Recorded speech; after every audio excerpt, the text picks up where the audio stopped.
sorry. Hey, there I am. How about that? Thank you, Marie. Thank you for reminding me to turn my little button on the console. There you go. Yeah, yeah. Well, I'll just start all over. Good morning. Coffee conversations with Greg J is on. We're talking to NFTs, cryptocurrency, got our coffee and everything like that. Before we get into this with Rhonda Love, she's got a lot to say about this. I want to bring her in and just kind of share reflections on what we experienced this past weekend as we did attend the Supermint NFT conference deep in the arts district of downtown Los Angeles. It was cool. It was funky. Lots of hip hop, lots of vibrations. It was really cool.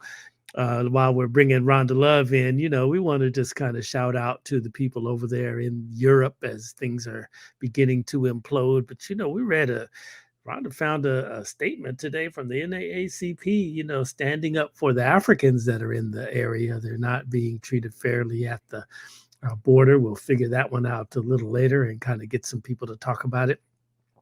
But the whole NFT cryptocurrency world is right here. And, Rhonda, are you there?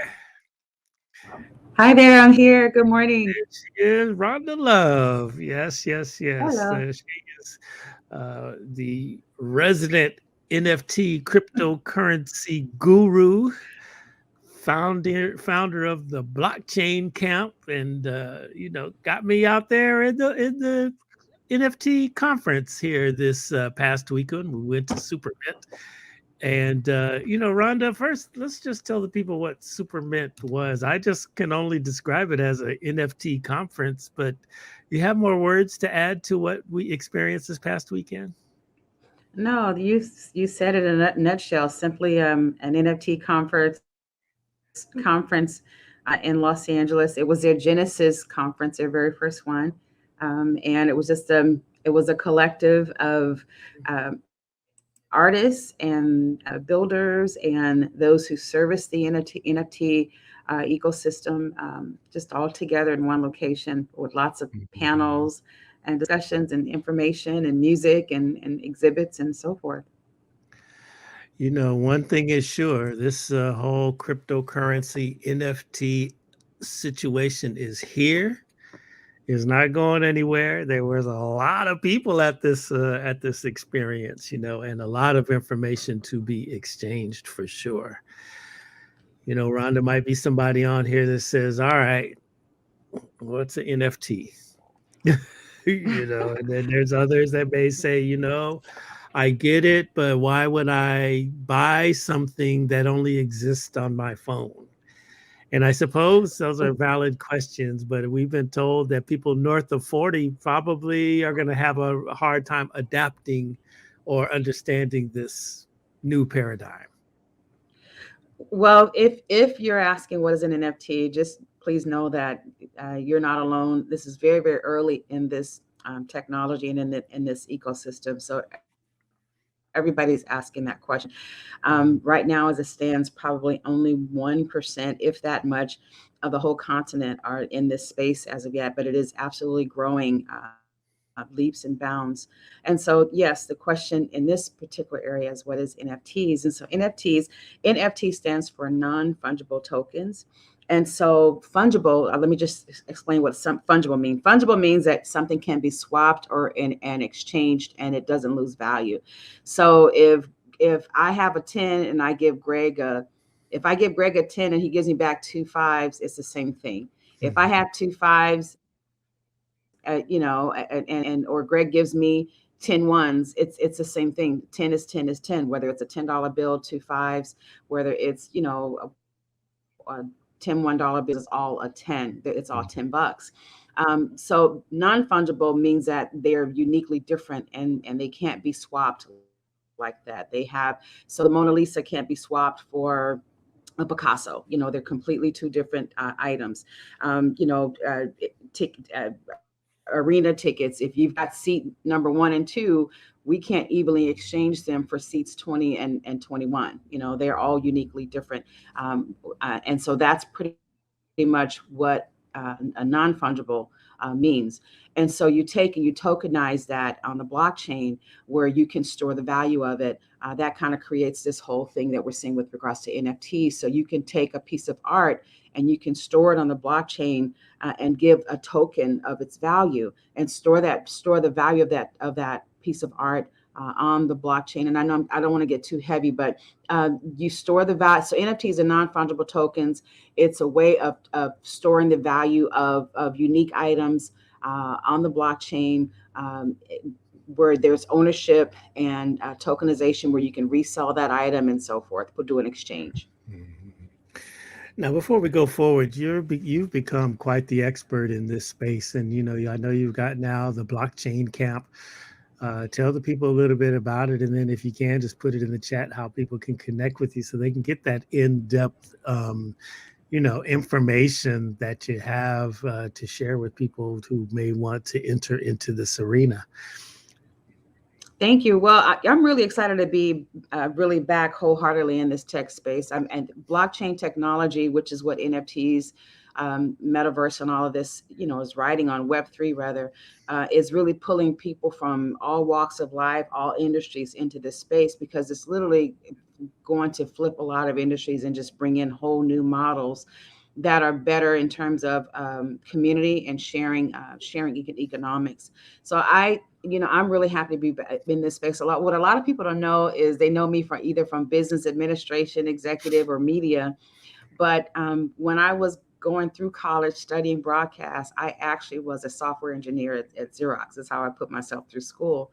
So I learned, Java and HTML and C++, and all of those different programming languages, PostScript, PCL for printers. I learned all of that, while working at Xerox, getting through college. And so this is just this whole, so we watched the .com blow up. We watched Web 2.0 come on the scene, and we watched all the social media explosion and everything. And so we didn't really know what was happening and everything. And so I say that to say this time around with Web 3.0, we're like, okay, we've seen this before and we know what's about to happen. And so we have positioned as early adapters. And as a matter of fact, me and a lot of my colleagues from Xerox back in the day when we were developers at Xerox have come together, so that we can definitely be a part of what's happening, this next fourth industrial revolution and next phase of Web 3.0.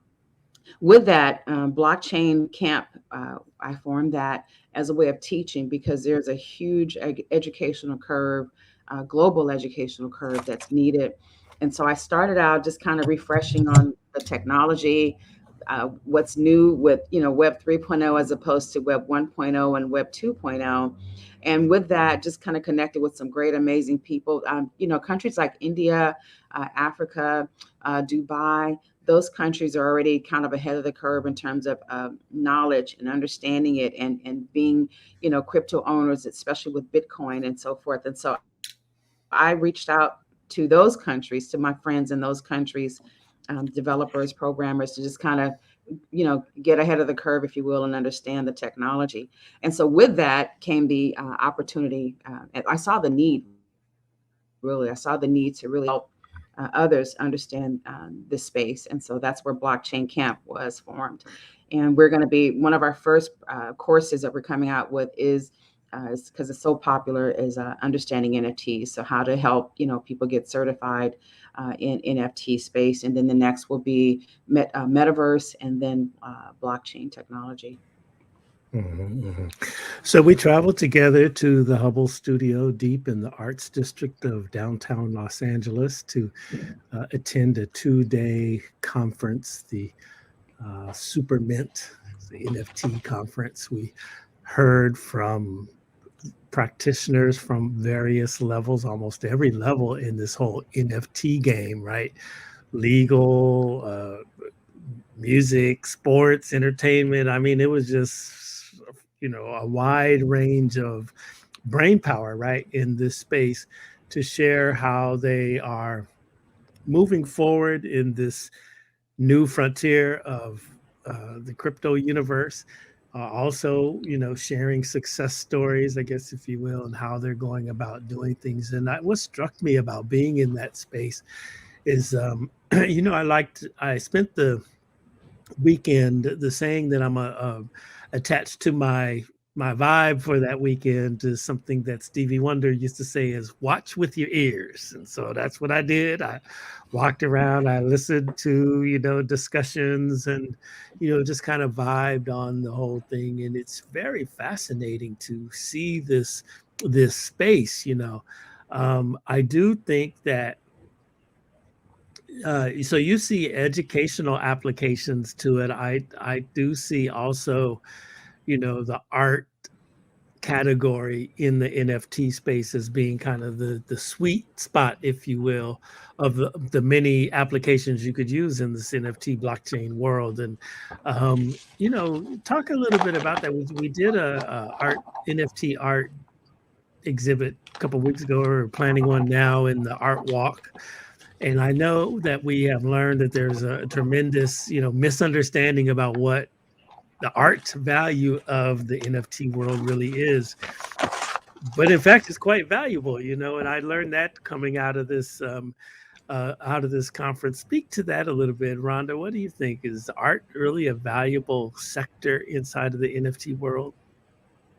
It absolutely is. And it just kind of creates a new opportunity for creators of arts and lovers of arts to come together in a very decentralized open source space, and bringing value to both. If you are, a digital artist and you've been creating art, you can put your art on the blockchain, the value of the art. You don't put the tangible on there, but you can put the value of the art on the blockchain in the form of an NFT, store the value there, offer that token of ownership to the person who wants to buy your art or consume your art or enjoy your art. And then the beautiful thing for them is, just like in the physical world, the blockchain and storing the value in a smart contract on the blockchain allows you to resell that token. And Mhm. so and which is very, very valuable. I one of the things I've been doing is having tons and tons of sidebars with, as you said earlier, those who are north of 40. And Mhm. I'll just share this little my little pitch and spill, if I may. If you are north of 40, you are probably old school and you're used to seeing your Picassos on the wall, Mhm. with your paperwork in hand and ownership, and you're used to having to have it insured, and you're used to probably have a party and inviting people to your house so they can see, you can show your art off, so you can floss your art, if you will. This particular, I don't want to say generation, but I'll just say this era, because it's so many different age groups here. But for the most part, we're in a very digital centric space, if you will. And so this generation today loves all of that about art. They're high income earners, just like we've always been, with the need for art to offset taxes and all sorts of things, or just be lovers and consumers of art. But what we're seeing on the blockchain in terms of NFT is we're seeing those same lovers of Picasso's, people who love Picasso, they want their Picassos in their phone, which is where they live. They want their Picassos in their technology space. And Mhm. so NFTs give you that through the ownership. I had a friend say, okay, I kind of get that part, but I don't. What's the big deal? Well, there's ownership there. You can the same. So pretty much it's everything that we do in the physical world in terms of that Picasso, in terms of the paperwork that comes with that Picasso. It's now in the phone. So my art, my Picasso is now in my phone, and the paperwork of ownership is now on the blockchain in the form of a smart contract. And I can sell it just the way I would sell that Picasso that I had on the wall on my house. It happens on the blockchain in terms of that ownership. And it could be either tangible art, physical art, that where the value is stored there, and then once you sell that art, you ship it to the new owner. And then there's a way of creating authenticity in terms of that ownership as well. Or it could be the actual digital art that's in the phone that you're transferring on the blockchain. And so that's a side of you're the consumer of the art. And so I had a friend say, well, I still don't get it, because I mean, if I like a piece of art and it's on the digital, I can print it and enjoy it. Yeah, you can also Google the Mona Lisa. If you Google Mona Lisa right now, it'll come up on Google, and you can download a copy of that, print it up, and look at it and everything else, but you don't own it. And Mm. so there's the ownership component of it as well. So and there's various different just various different benefits. Another benefit for artists is that it just gives them an opportunity to just create some revenue. And if you do it really well, if you do pieces that people really love, kind of like Beeple sold a $69 million piece of art through Christie's auction house. If you're doing it, the beautiful thing about it as well is with the value of it being stored on the blockchain, you can put in your contract, your smart contract, that for the life of this piece of art, whenever whomever owns it is selling it, that artist can get 10%, 15%, whatever you decide to put in that contract on the blockchain for the life of that piece of art's ownership. That artist can still get a residual income off of it. So there's just tons of benefits with regards to this ecosystem for artists.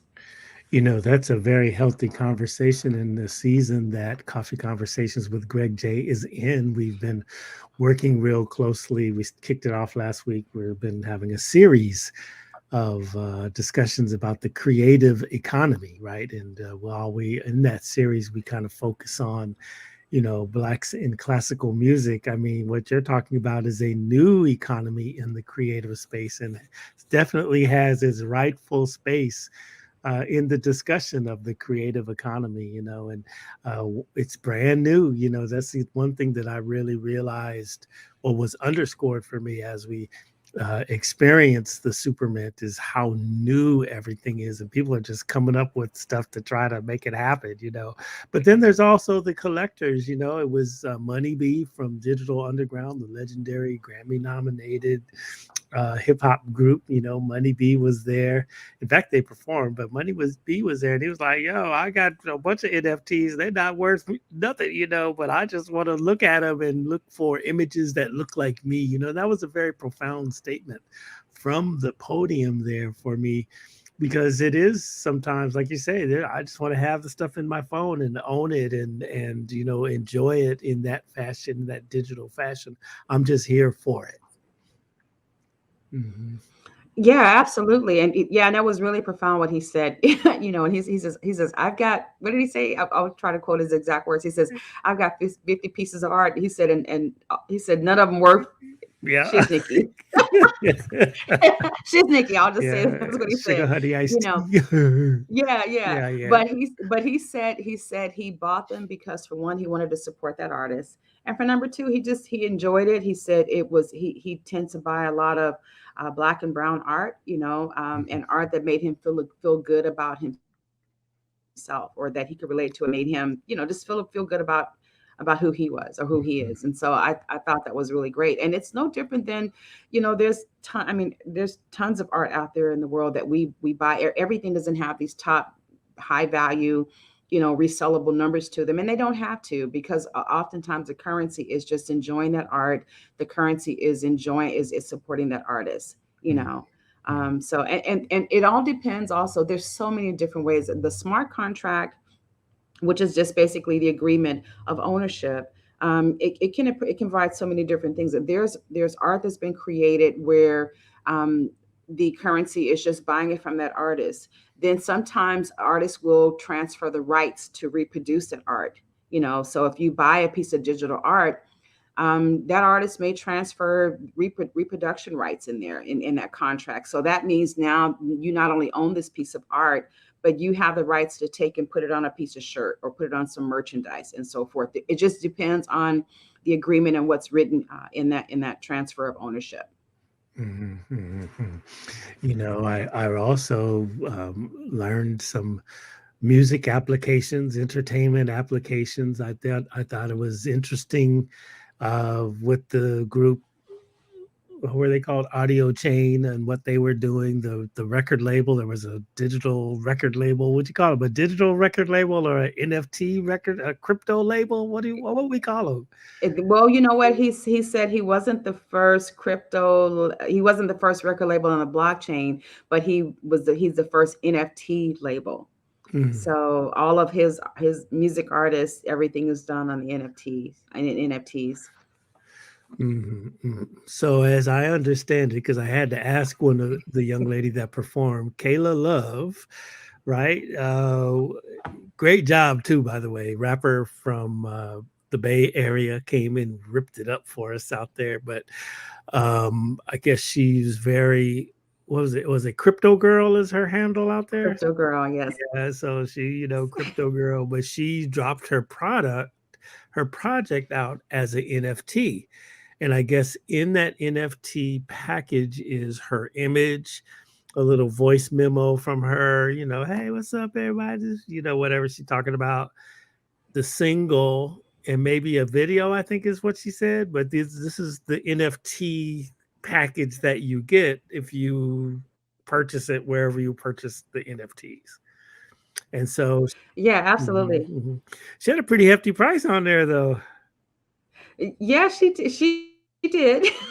You find that a lot. Well, well, and what you're speaking of, her package, you're right. And also you hear the term utility, like what's utility? What were you providing? And so the beautiful thing with an NFT, you give them the graphic image, which of course is exhibited on the exchanges. If you're going with OpenSea or Wearable or one of or something like that, then you list that piece of art, that NFT on those exchanges.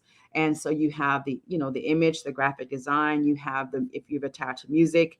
It could also be a speech. It could be a poem. Mhm, It could be an experience. You just, so the packaging is it's, what is this experience? What is the utility of this? What are you providing to, the owner of that NFT? It could be, and one of the things Money B said with regards to their NFT that they were launching, that I think they launched it the next day after, mhm, they launched it yesterday, Monday. One of the things that they were offering was, in addition to the graphic designs and the music, that you also get access to their concerts. You also get a special price, I think, with their metaverse. He talked about Digital Underground having literally an underground, that they own property in the metaverse, I believe on Sandbox, and that you can go underneath the property underground. They have an underground museum, where you can enjoy music that they did with like Tupac and others. The music isn't sold, but they are able to share it, in this space, which I thought was really, really unique and interesting. But and then Crypto Girl, she had, she, of course, hers was very pricey, and you'll find that a lot. But she had her own utility or experience that she provided with it. So and somebody's buying it, somebody's that's buying. I think she that's told us it was 350, yeah, $300 or something like that, yeah, 350. Yeah, which is, it's not a lot. And then the other thing too, a lot of gamers, if you will, did very, very well, with cryptocurrency. They were early adapters to Bitcoin. They bought Bitcoin when Bitcoin was like, $5, $2, and so, if you bought a lot of those coins when they were $2 and $5, and they're now, at one time 65,000, and now mhm, today they're like 40,000 or 44,000. mhm, You did pretty well. And so what's happening, in which we've talked about this before, is what's happening is that there's a need for not marketplace, mhm, where to exchange this crypto. And so a lot of that is playing out in the digital space through NFTs on the exchanges, also through the metaverse. If you're in the metaverse, you're creating experiences there, whether it's concerts, whether it's courses, whether it's events, and then also, kind of like the gaming world, you can buy fashion, NFT fashion. So like Coca-Cola, one of the things that I share in my presentation is I shared, some of the digital fashion. And so one of those pieces is Coca-Cola has this red bubble jacket that you can buy as digital fashion, where because you're literally dressed up and attend events in the metaverse. And so you can get, if you want your Coca-Cola bubble jacket, bright red, bright blue, or whatever, you can purchase that in the form of an NFT. You own that jacket and attend that event. So it's kind of gaming as well, world of gaming and ownership, and community in a very decentralized fashion that's happening. mhm. It's a very interesting, the metaverse, and I was trying to figure out, do you have to have the Oculus glasses in order to participate in this. And I found that to be a very profound question. Like, what is the end user experience? You know. Yeah, what I remember you asking that, and the answer was no. Hmm. Hmm. It depends on the experience that you're having. I mean, they have Ray Bans, so the Oculus, that's just one experience. But say, for example, like with Ray Bans, another technology that's happening is the ability to put on a pair of Ray Bans and walk down, like we're down in the East Village Arts District. It's art on the walls everywhere. There's murals everywhere. Imagine being able to put on a pair of Ray Bans, and just hitting a little button on the side and being able to see that art on the walls become 3D and coming out at you or something. You're standing there and you're able to see this, this art that's painted on the wall in a 3D form. And so, your virtual realities, and so depending on the experience that you're having will determine, the type of product that you need to enjoy it. Mhm, mhm, mhm. I remember seeing some videos that were taken in Asia, I guess, and the LED panels on the sides of buildings had such a 3D depth of field. It looked like the car was coming out of the building onto the street, or the water was crashing down onto the street, because the way that the LED panels and the depth of field was so realistic, right? And so this is almost the same thing, except you're in this whole 3D world here with your glasses and your Oculus stuff and everything like that. And while we don't need Oculus. Look, I'll see you with it to that penny jar over there to get us one. Oh yeah, definitely. They're on their way. Gotta have it. Wow. Gotta have Gotta have it, it. right? So Yeah. virtual reality is here. I mean, so much so, even Facebook changed their name to Meta, but we would point out, you were saying Meta is not really the metaverse. So Meta is so you have full on blockchain, and then you have inspired blockchain, and so the difference is that one has a total decentralization and tokenization, meaning that you're able to share ownership, and the other one doesn't. And so with Meta, you have all of the blockchain experiences that are there, all the metaverse experiences, but in terms of decentralized and tokenization, you probably won't see those two components in there because, um, Facebook and Meta are coming out of the Web 2.0 era, and the Web Mhm, 2.0 was really all about it was about social, about social. How can I say this? It was really about providing services. It was about social mhm, media providing services to us and not mhm, necessarily ownership. So mhm, at most you probably see some in term if you see tokenization in those worlds, you see more of the rewards as opposed mhm, to ownership in terms of financial ownership or currency that can be converted, to money. mhm, mhm, mhm. Now, we did see, using the Oculus glasses, the young lady was making art with her glasses to music. She's dancing to the music, and the vibrant colors and the patterns she was creating were showing up on the giant screen in there. And I was just saying, wow, okay, that's what our kids are doing upstairs, in their room, with their Oculus glasses, is making stuff, right? It's pretty fascinating. Yeah, like I've shared with you when you spoke that when we're coming back on Sunday, and I said, yeah, I mean, we're living in a time where your kids can literally come out of the room millionaires, depending on what Right. they're creating. Wow. They can they can come out of the bedroom very wealthy, depending How on what many they're Oculus creating. glasses y'all need? Yeah, and that was interesting to see her. She literally did a painting with the Oculus glasses and the handles, and we Mhm, watched her do a painting right there in front of everybody, And so I had asked the camera guy. I said, "Okay, what's next after she completes this painting that we're watching her, create?" He didn't quite know. I mean, it's such a new world. And he says, "I don't know," and it was so funny. He says, "You have to talk with the stage manager." And so I talked with Alex, who was a stage manager for them. And so, of course, the next is to mint it, do the process of minting it, and that is to put it on an exchange. So, Mhm. and I think that portion they didn't do that at the event, but that'll be the next steps. And that piece of art that we saw her create was is to put it on mint it and put it on an exchange. Mhm. Mhm. Now, the lifestyle of that whole experience was, hip hop, old school hip hop, because it was, we saw Digital Underground. That was an incredible set. Yes. Made me just reminisce about the guys. And I remember I was in the industry when they came out, Money B. I mean, it was all young kids, back in the day. We're all a little older now, saw Paul Stewart. We saw Lonzo, the godfather of West Coast hip hop, who you gave a clinic to help my brother, gain an understanding of what we are coming into with this Web 3.0. I'm sure you'll be hearing from him soon because that was really great and deep. Instruction that you gave us right there on the floor of the Superman.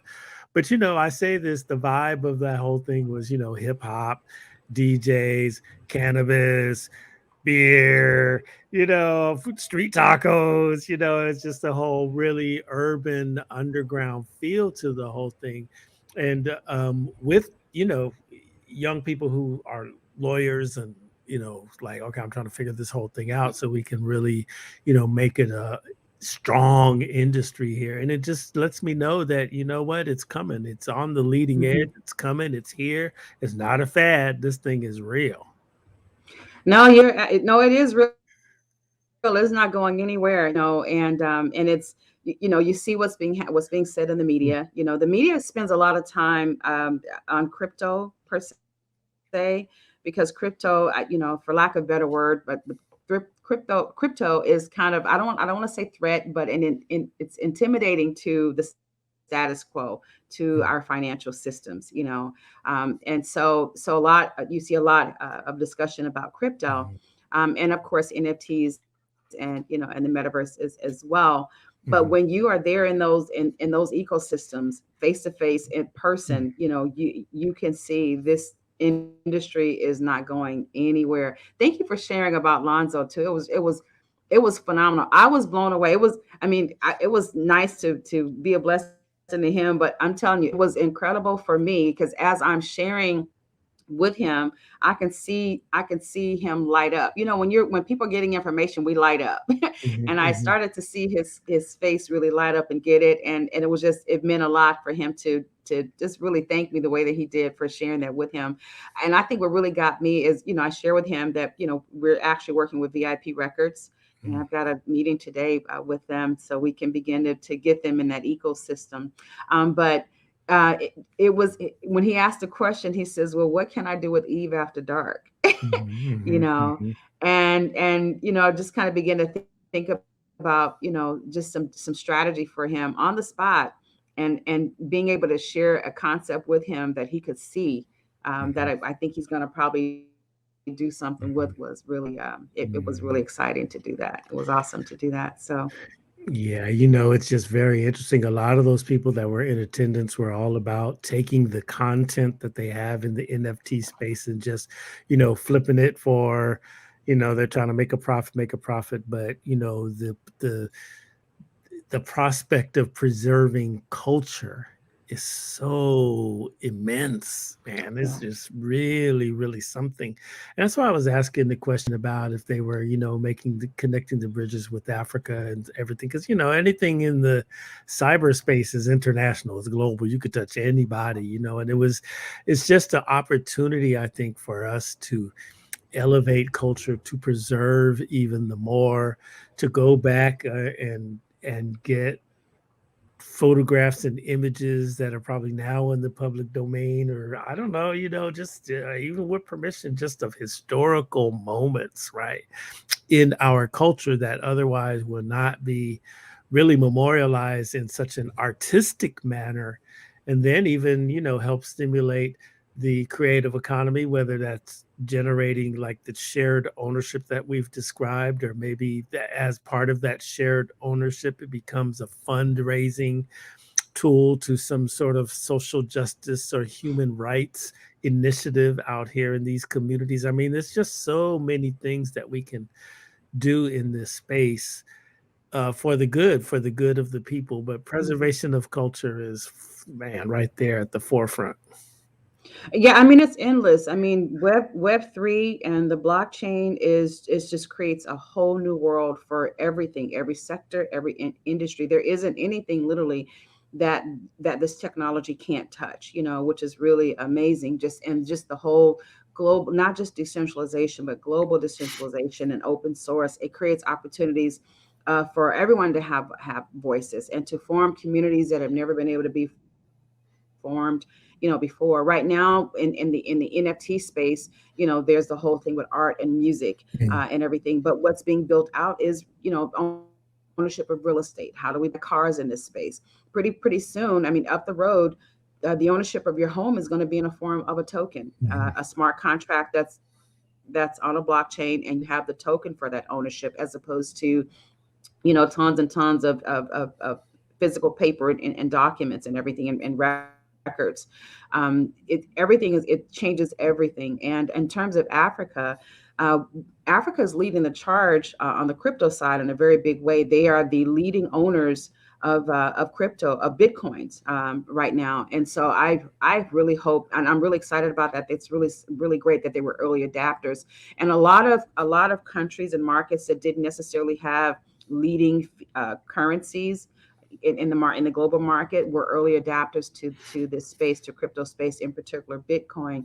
But in Africa leads in terms of ownership of crypto, and so it's going to be really great to see them branch out and not just be the owners and the consumers, but also to be the creators and also be the builders. In terms of African Americans, and to your point, it is definitely opportunities for us to use these platforms to really build out. And there's you got Naja Roberts, you have Black Bitcoin billionaires.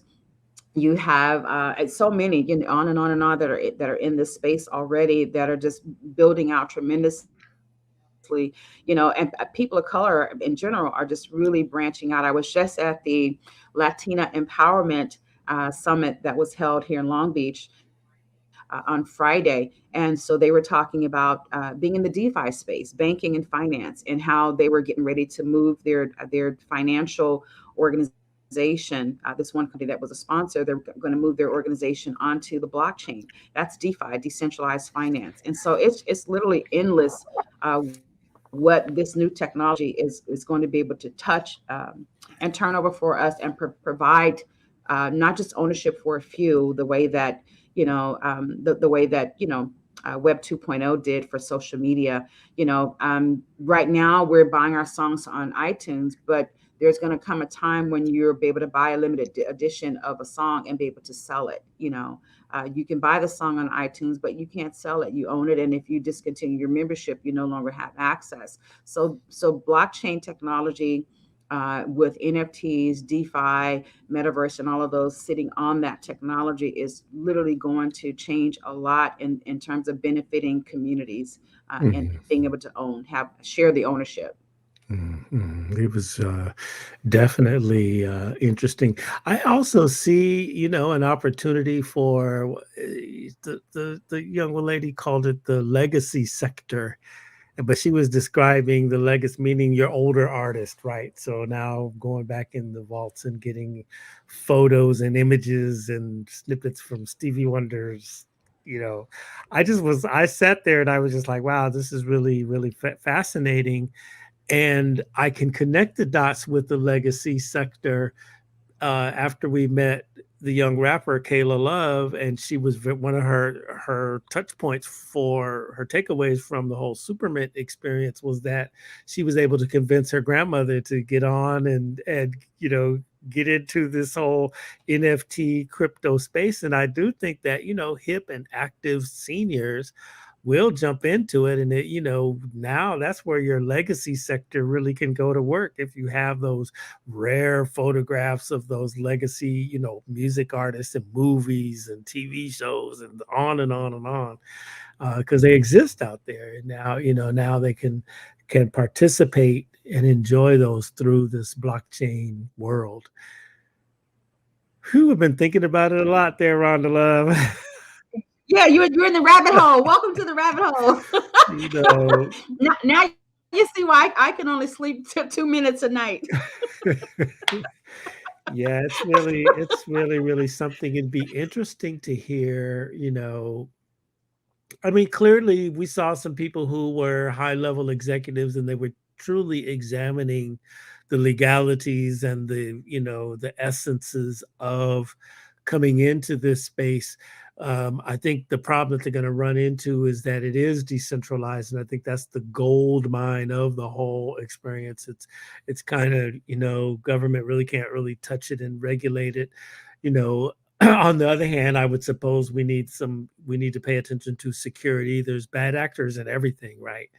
And so if people are afraid of bad actors, I mean, that I have to say that bad actors are everywhere. So we just need to go in with and let the good outshine the bad. But I say that the executive level people, just to note that major media companies are coming. They just got to figure it out, right? They've got to figure it out, and how does it all work? I thought it was interesting when they described inside of the metaverse how advertising was sold on different spaces inside of there. It'd be interesting to see what those dollar matrix are like. Does the audience want advertising, right? How you know what I mean? It's like we may not want to hear all that yibber yabber, while I'm enjoying Yeah, my yeah. But if you own a token on that network and got a check coming, your a transaction coming on your blockchain as a result of all that advertising, you might think differently. And that's the one of why the because I'm benefits of it. participating. Yeah, because you're Yeah, yeah. sharing. Yeah, and that the tokenization and being able to share in that. See, right now you're bombarded, but I mean, when you're on YouTube, you're bombarded. But where does those advertising dollars go to? I mean, it doesn't go to you. I mean, they have your identity, they have your analytics and all of that great stuff, so that they'll know what to serve you, so that the advertiser benefits because they get access to your eyeballs, and YouTube's benefits because they get the check, and that content owner, they give the content owner barely anything for the use of content that's drawn you to that platform. But think about YouTube on the blockchain, where there's tokenization and you have ownership there, you know what I mean? Mhm. And so now that kind of creates a different mindset, and everything else. You touched on a lot of really great points, and I want to make sure I don't forget some of what you talked about. One of the things that you mentioned just about, if you're older, and just the benefits of in that blockchain. I attended the licensing expo last year, and there was an introduction. An agency introduced their NFTs, services to the community there. And a couple of things I thought was so cool. Their particular interest is in sports, was in with college students and high school students.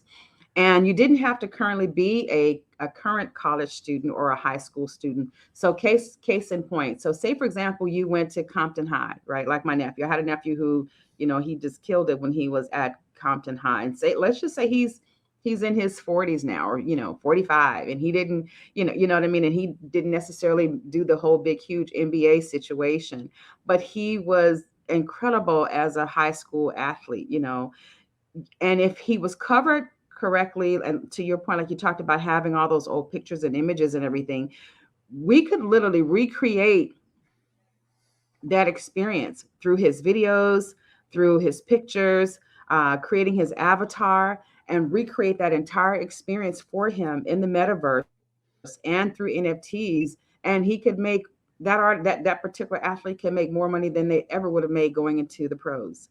It just depends on how they're created, that experience you create, and depends on the community that embraces it and loves it. If you were, hey, let's just, it was a lot of hip hop artists back in the day, and maybe you're sitting now, you're 55, and you didn't necessarily get that big contract with Def Jam or whoever the case may be, but you own all of your music. Guess what? You can take all of that music, all of that content. If you created music videos back then, take all of that, create yourself an avatar, and put it in the metaverse. and find your community and probably do better than any of those contracts that they got back then could have ever paid you. And that's the beauty of it, is that it's ageless and it's timeless, and you can read because you're creating worlds in this space. Mhm, mhm, mhm. Really, really phenomenal. The Mhm. Superman had a guy on there who I hope I'm going to be able to attract him to come on to Coffee Conversations with Greg J. But that was the brother Reginald Grant who specialized in entertainment and sports and that. And I really wanted to ask the question. Didn't get a chance to ask the question, but you mentioned sports and all that. So we're seeing more professional athletes dive into this space. They're even saying, "Hey, of my $100 million contract, I want to pay 5 million in cryptocurrency, and all Bitcoin. that." And I'm curious to know how that works, and then too, hopefully, as they dive into this space, they have more ownership of their image, name, image, and likeness. We heard a lot of that over the course of the weekend, and I feel like the gentleman made it sound like, it was a little easy for them to own their name, image, and likeness in order to operate in the NFT space. But I know how these leagues lock down those players' images and especially the logos of the team. So if I have an action photo and I want to mint it as an NFT, how do I hide my I'm gonna have to hide my either hide my team's colors, my uniform, or enter into some sort of shared contract in there if the league is set up like that. Well, I think that whether it's NBA or whether it's an artist that's signed to a major record label, first of all, I think that all of these big agencies, whether it's NBA or whether it's a record label, are retooling their legalities and their contracts. Of course, we know about the 360s and the music business and everything, but everybody's kind of retooling. I think it just depends on the contract, And I know that we had one artist who was in the NBA that's going to be joining us. I think he's in the NBA, but and I won't share his name now, but he's in a serious battle with regards to, yeah, it is the NBA, because I remember, so the NBA put out an article or a press release saying, that they were not in support of the athletes using their images in the NFT space. And so that's a whole big, front that's happening right now. And I think it just depends on your contract, and then again, everybody's kind of retooling right now. The thing is this. So you've got the NBA trying to figure this stuff out. You have record labels that are trying to figure this stuff out. The question that I asked, or kind of brought up for conversation at the event, was with regards to the position that CSAC and BMI and ASCAP, what position are they going to take? What position is our government going to take? Right now, it's unregulated from the top down, and those regulations are being put in place. How we're going to deal with it? What does that look like? Whether it's crypto, whether it's NFTs and ownership of art, of the art, who owns the art, how is the art secured? How is it authenticated? Its authenticity, just all of those things. I mean, and it's on all levels. Even we're experiencing that as we try to do these exhibits. We just got a contract from a corporate, a corporation, and just reading through that 6 or 7 page contract, you can see where the understanding of the space is still brand new, and just in the terms and how it's noted in there, that there's still a learning curve even for them in terms of their understanding of this industry. So I think it's all just, the regulations are just up in the air, and we're waiting for them to settle, whether it's government or corporations. Do you think that, corporations are so afraid of this new plateau that they just like not trying to learn about it, or are they actively trying to engage so that they can create the paradigms they need to participate in this? Because, at the end of the day, it still helps them too.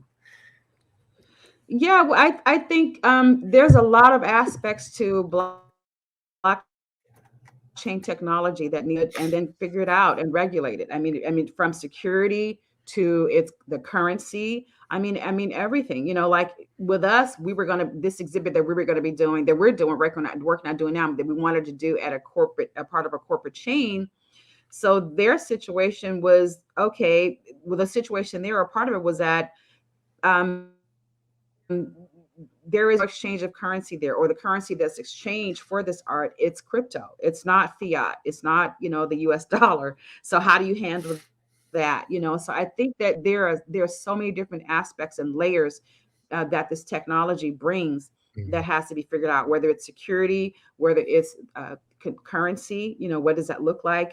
Just all of that. I mean, I think, and our government entities, whether it's local or state or national or federal, they're definitely going to wait until the regulations are in place, from the Securities Exchange and so forth, before moving forward, because our government is in the business of fiats, of U.S. Mhm. dollars and Mhm. and taxes, and Mhm. so you're talking about crypto and Bitcoin and all of that. Of course, we're seeing changes there as well. We're seeing now that Cash App has to report the transactions there, in terms of cryptocurrency, Mhm. converting in Bitcoins and all of that stuff. And so I guess in short, it's all in the air right now. And that's the one thing was constantly shared this weekend and has always been shared, is that we're just waiting for the regulatory here in the States to take place. Mhm. Mhm. Mhm. Well, it's interesting because I'm hoping that I know that we are on the leading edge of being, because we are at our core, we are advocates, producers, promoters of arts and culture, and that's just what we do, whether it's what's the term I heard this weekend? IRL, in real life, or In in real the life, yeah. virtual space, right? I mean, that's just what we do, and so we're going to continue to advance on the leading edge of this new technology, these new spaces, but at the same time, we always want to operate, as I say, decently and in order. We do proper business. But it feels like these places where we would move in and out of are clear. It's so baffling that they just don't even want to talk about it, right? And I feel like that's a kind of a closed-minded way of looking at the whole thing, because it's not going anywhere, right? And then, also, I feel like a wise business observation would be, and I'm speaking just off the top of my head, and I know I'm probably speaking for people, but that's how I would look at it if I were sitting in those seats. Certainly you want to figure out, okay, how like is this event to other traditional events? So am I worried about the money exchange if this was just a traditional art event versus an NFT art event? Then if I'm participating in the commerce of that, then maybe I need to have a really regulatory, point of view on the whole thing. It's just really kind of crazy to me. It's almost like institutions don't want to talk to you. Well, I don't think that, because we all can see that this is a force to be reckoned with. It's not going anywhere. It really is the fourth industrial revolution of the world that we see happening. I mean, we're looking at right now. I mean, we're looking at the blockchain technology, but in terms of that whole ecosystem that Web3 brings, Web3 is bringing not just blockchain technology that has DeFi and metaverse and NFT sitting on it, but it also is bringing AI, artificial intelligence. It's also bringing virtual realities, it's also bringing robotics. I mean, it's just, there's a whole plethora that is coming with Web3 technology, moving us Mhm. from Web2 to Web3. And all of that stuff has to be figured out, and so I think when you don't have an answer, the best response is no answer or silence until you figure it out. But I think going back to something that all of us were saying, we all were saying this weekend, for one, it's the wild wild west right now because of Yeah, all of that. yeah, yeah, that yeah, that was the yeah. one thing we kept talking I about this can't hear weekend. it. Yes. We kept talking about that. We also kept saying that we're early, it's new, Mhm. they were all early. And the other thing we kept talking about is that it's still unregulated, and so we're just waiting for that to happen. But if you want to know whether this technology is going anywhere, what is it? Humans Need Not Apply. There's a Mhm. documentary, a 15-minute documentary that you can just Google on YouTube, and Mhm. and it'll tell you in terms of the AI and robotics.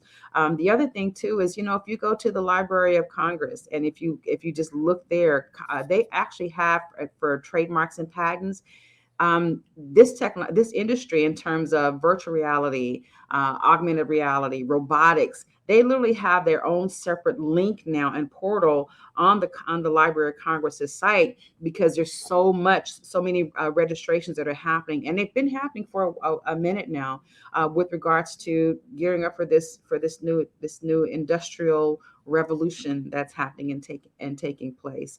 But it's very new. It's very early. Right now, the other thing that we really talked about a lot, and we've been not just at this event this weekend, but it's just been the conversation for a couple of years now, and that is the education of it is very important right now. Just getting people educated to understand this space. In addition to the regulatories that are happening, is Mhm. very, very important, is the educational component. And the education is important because, for one, it just kind of helps people in that transition to this space, and for number two, with regards to security and protection, being able to understand uh, this ecosystem is very, very important in terms of protecting yourself, because there are bad actors out there. I mean, there's always been bad actors, and it doesn't matter. There's bad actors that use crypto, just like there were bad actors that use the US dollar. It's no different. It doesn't bring anything different. And so the education in this space is extremely important, which is another reason why we chose to kind of initially focus on the educational piece while looking at the entire blockchain technology. For we do film, we're digital media people, so we're looking at it for the film as well. But we already have been educating in digital media, and so we're just adding this blockchain portion to what we do, because there's a huge need in understanding it. I know for me, my first experience with Bitcoin, was a scam. They call it, what, I got rugged. I got Mhm. rugged. Mhm. Mhm. Yes, yes. My first experience, and I brought family in with me, in that, was an investment that we thought it was cryptocurrency, Bitcoin, as a part of a Forex exchange. And turns out it was a total scam. And that's a whole nother show within itself. Yeah, But yeah, yeah. that really is that's prompt me to do more than just get out of that situation, but to understand this world. And by doing that, I thought, oh my God, this is a whole new revolution that's happening, and it's Mhm. definitely not going anywhere. I mean, and we're kind of slow adapters here in the States, because we're waiting for the regulatory. But around the world, globally, I mean, look, Brazil made Bitcoin their currency. Mhm. Mhm. It's not going anywhere. Mhm. Mhm. Yeah, definitely here to stay. Um, they wore that. They said you not do if you well, you ain't nothing if you ain't been rugged before. That's what I heard. Yeah, I said, okay, I feel better now. I don't feel so bad about getting scammed. Wow. Like, what is that? What happened? Right, Okay, that's what happened. that's what happened. That was that was my indoctrination. Yes, yes, they said that. I was like, Yeah, wow. yeah, yeah. So Well, I don't think it's exactly happened to me yet, but I got little baby holdings. I'm just going baby step in here, listening and moving forward. But it hasn't happened quite yet. But I'm sure yeah, after I heard what I heard over the weekend, I'm sure it soon come. yeah. My first experience was a scam with Bitcoin, and then Mhm. turned around and Elon Musk did a pump and dump on us, right on Yeah, Saturday Night Live on yeah, General Market Television. yeah, It's just yeah, like, whoa. yeah, yeah, yeah, yeah. I don't think these Dogecoin. rich people should have such a say, such power in it. I Yeah, mean, because they're not for us. I mean, the whole underlying principle of the whole thing is independence, community, and revolution, with the little man standing up against the machine. And then here comes like the richest guy in the whole world. And his words cause massive market crash. That's antithetical to what this industry is saying that it is. yeah, You yeah. know. No, that's very true. And you share the same sentiments that a lot in the community share is that it's really about community decentralized, and so that everyone can benefit and grow, from this, from the economics of this. And so they, in all honesty, people like Elon Musk and Kim Kardashian and a lot of the big names out there and everything. This community really kind of frowns on bringing that star power, if you will, into this, because a lot of them really did their thing and did well in social media and Web 2.0. But Web 2.3 really is about decentralized and opportunities for everybody.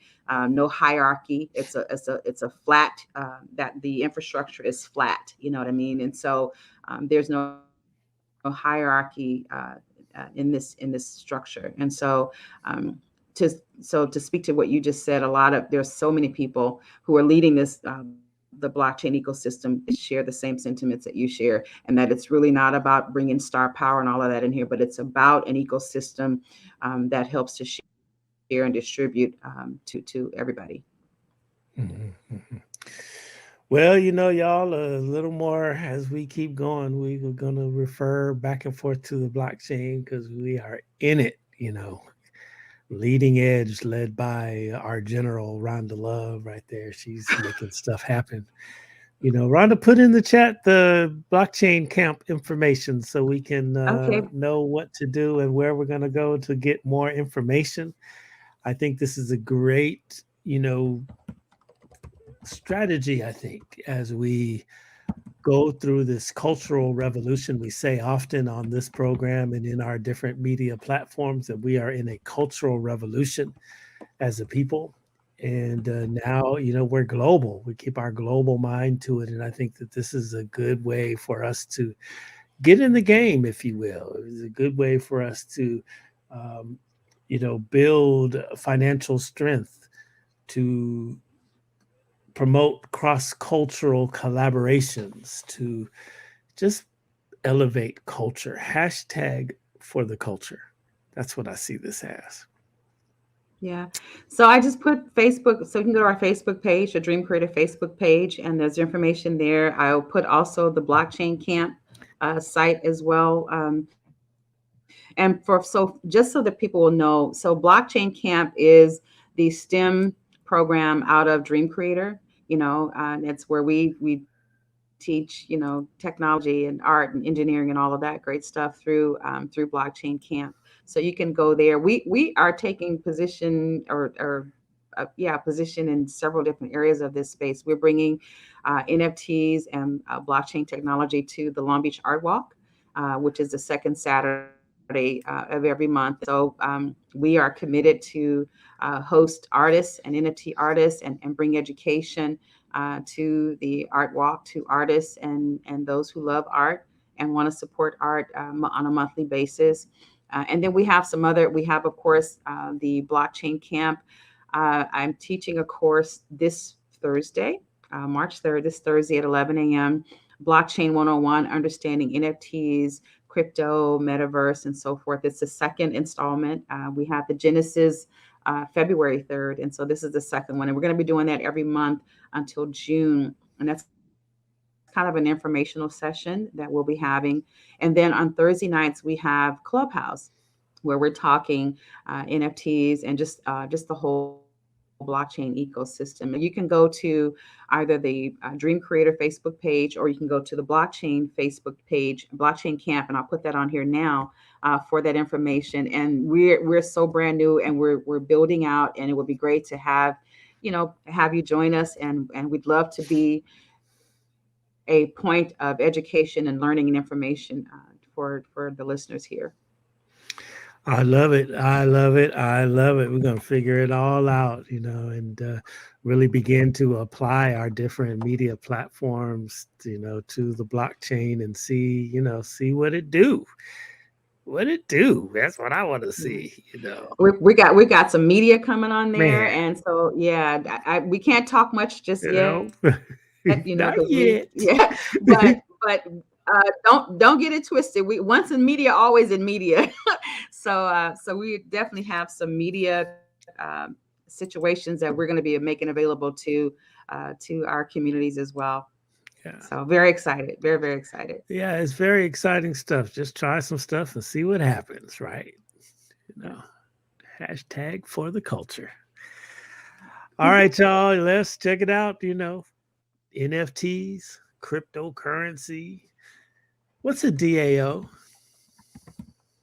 Decentralized automated organizations. And so so right now when we see organizations, we're used to seeing CEOs and board members and so forth. And so and a decentralized automated organizations are organizations that are driven by the managed and driven by the communities. So you own tokens in it.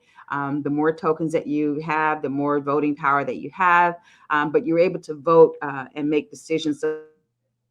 So there's no board making voting and making. There's no such thing as a voting board member. The entire community votes on decisions. So if you maybe you are an investment club in the form of a DAO, and your thing is globally, you guys buy real estate. So it's all voting. You vote on which pieces of property to buy. How are you going to settle those properties? You have your bylaws, if you will, but it's really it's corporate community, if that makes any sense. Yeah. So yeah, yeah, and it's all programmed. Your decisions are programmed in the smart contract on the blockchain, and you using what I call if then. It depends on how your situation's coded. You can even use algorithms in terms of your property searches, and if properties hit the market, for this amount, then do this. So you can all of your if thens, you can code all of that on there as well. But it's a digital organization owned, operated, and ran by a community who owns tokens, is what a DAO is, a DAO. Well, there you have it, y'all. Thank you so much for joining us as we explore this brave new world of NFTs. We reflect on our experience at Supermint. We were there. That was the hippest place in LA to be, I think. Yeah. And if y'all listen, let me put it in really simple terms. If you all are very, apprehensive or doubtful about this whole crypto world, just think they changed the name of the Staples Center to crypto.com arena. Wow. Yeah. That's a statement that lets you know that it's coming, that it's here, as something for us to pay attention to and explore and create and build our space right there inside the cryptoverse. Is this a good word for it? Cryptoverse. Well, it is now. Yeah, that's a great word for it. Yeah. All Yeah. right, all right. All right, y'all. You got it. Yeah, you guys get it. Coffee Conversations with Greg J. Look at it on our Facebook page if you missed it. It's also on Beach City Perspective. It's also on Beach City Radio. It's on LinkedIn and YouTube. And we're also going to repurpose the audio this afternoon and put that out there as a podcast wherever you get your favorite podcasts: Spreaker, Stitcher, Spotify, Google. I was sitting in the thing this weekend, right? I said, shoot, I'm on all the platforms. Yes. Yes, that's a good stuff. So, hit me up on my Spotify. Yeah. All right, y'all. Remember, love one another, love one another, love one another. I'll see you on Thursday. Peace and blessings.